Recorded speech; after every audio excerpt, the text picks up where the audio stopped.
première résolution sur la Syrie. We have of course seen, naturellement, nous avons vu la déclaration des Saoudiens indiquant qu'ils n'accepteront pas leur siège au Orient. Le secrétaire d'État s'est entretenu avec l'ambassadeur saoudien mercredi et a réaffirmé les liens entre les deux pays et aura un nouvel entretien avec le ministre des Affaires étrangères la semaine prochaine. Les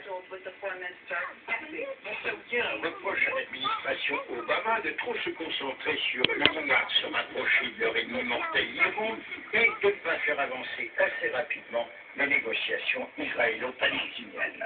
Jean-Louis Poirier, Washington, RFI. Les États-Unis, où Jay Johnson a été nommé à la tête du département de la sécurité intérieure.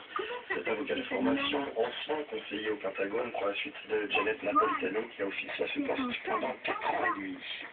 La garde Brahimi entame une tournée au Proche-Orient pour évoquer la prochaine conférence de paix, dite Genève 2. La garde Brahimi se rendra ensuite à Damas et à Téhéran. La Syrie, un violent attentat suicide a frappé la banlieue de Damas. L'Observatoire syrien des droits de l'homme signale 16 soldats tués au moins dans l'explosion et les tirs qui ont suivi.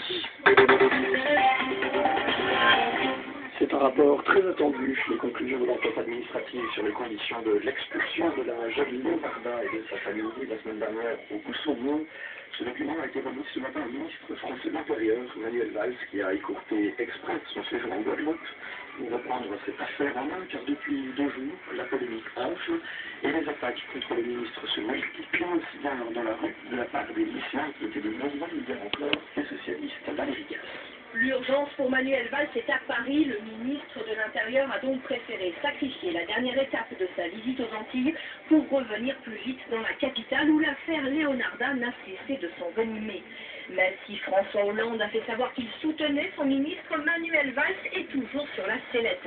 Car les attaques de la gauche et des lycéens se sont concentrées sur lui.